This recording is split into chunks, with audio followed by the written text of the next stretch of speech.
Banyak dari kita yang berpikir kalau uang itu hanya alat tukar.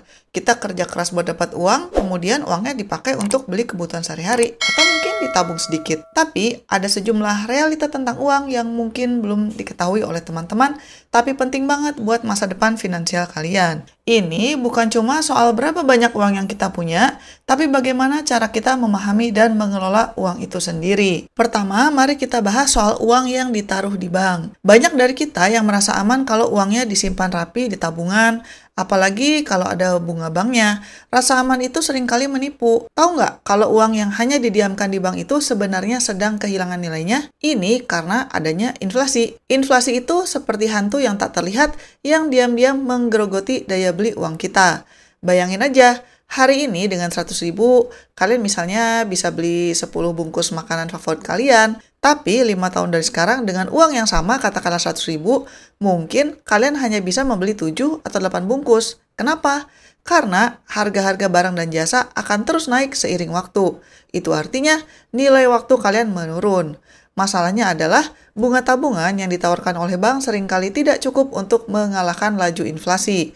Jadi, meskipun nominal uang kalian di rekening bertambah sedikit karena bunganya, tapi secara real, daya beli uang kalian sebenarnya menurun.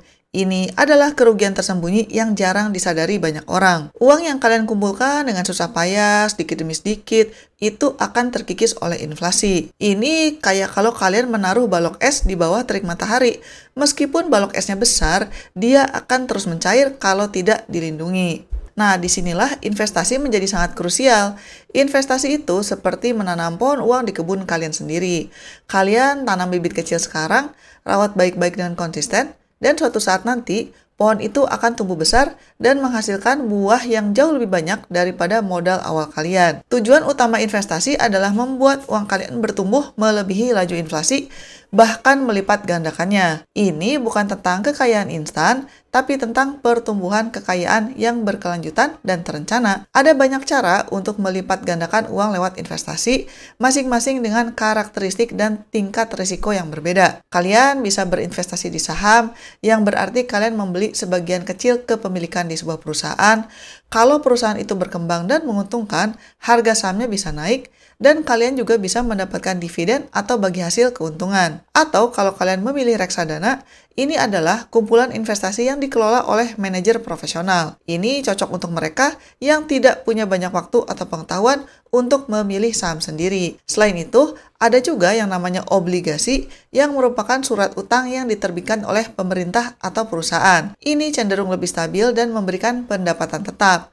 Properti juga bisa menjadi salah satu pilihan investasi yang menarik karena kalian bisa membeli tanah atau bangunan dan mendapatkan keuntungan dari kenaikan harga atau pendapatan sewa. Bahkan, memulai bisnis kecil juga bisa dianggap investasi, di mana kalian menginvestasikan waktu, tenaga, dan modal untuk menciptakan nilai dan keuntungan. Kuncinya adalah memulai lebih awal dan konsisten. Semakin cepat kalian mulai berinvestasi, maka semakin banyak juga waktu untuk uang yang kalian miliki itu bertumbuh lewat kekuatan bunga berbunga atau compounding interest. Ini adalah konsep di mana keuntungan yang kalian dapatkan dari investasi ikut diinvestasikan kembali, sehingga keuntungan kalian di periode berikutnya akan dihitung dari modal awal ditambah keuntungan sebelumnya. Bayangin aja, bunga yang kalian dapatkan hari ini akan menghasilkan bunga lagi besok, dan seterusnya. Ini adalah salah satu rahasia terbesar para investor sukses, karena uang kalian tidak hanya diam saja, tapi bekerja keras untuk kalian, bahkan di saat teman-teman sedang tidur. Banyak orang yang mungkin takut investasi karena dianggap rumit atau berisiko tinggi.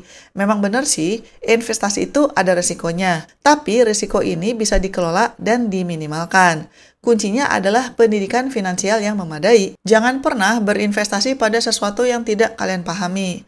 Luangkan waktu untuk memahami jenis-jenis investasi yang berbeda, pahami potensi keuntungan dan kerugiannya, serta sesuaikan dengan profil risiko kalian sendiri. Apakah kalian itu tipe yang berani mengambil risiko tinggi demi potensi keuntungan besar, atau kalian lebih suka yang aman-aman aja? Jangan mudah tergiur dengan janji keuntungan besar dalam waktu singkat, karena biasanya itu adalah indikator skema penipuan atau investasi bodong. Ingatlah pepatah bahwa kalau terlihat terlalu bagus untuk menjadi kenyataan, biasanya itu adalah penipuan. Mulailah dengan investasi yang risikonya lebih rendah kalau kalian masih pemula. Misalnya aja reksadana pasar uang atau obligasi pemerintah. Kalau kalian sudah punya lebih banyak ilmu, maka kalian bisa secara bertahap melakukan diversifikasi portfolio kalian. Pentingnya diversifikasi ini tidak bisa diremehkan. Ini berarti jangan menaruh semua telur dalam satu keranjang. Kalian harus menghindari menaruh semua uang kalian dalam satu jenis aset atau satu saham perusahaan. Coba disebar aja investasinya ke berbagai instrumen investasi. Jadi, kalau ada satu atau beberapa investasi yang tidak berjalan sesuai harapan, kalian masih punya cadangan di jenis investasi lainnya. Ini akan membantu mengurangi risiko keseluruhan portfolio kalian. Realita uang ini mungkin terdengar sedikit menakutkan, tapi sebetulnya ini adalah berita baik kalau kalian belajar dari sekarang. Ini akan memberikan kalian ilmu untuk memiliki kendali lebih besar atas masa depan finansial kalian daripada yang kalian pikir. Dengan memahami inflasi dan memanfaatkan kekuatan investasi, teman-teman bisa mengubah uang dari sekedar alat tukar menjadi alat yang kuat untuk mencapai tujuan keuangan kalian. Entah itu untuk membeli rumah, membiayai pendidikan anak, atau menikmati masa pensiun yang nyaman. Jadi, jangan biarkan uang kalian hanya tidur doang di bank sambil nilainya terkikis inflasi.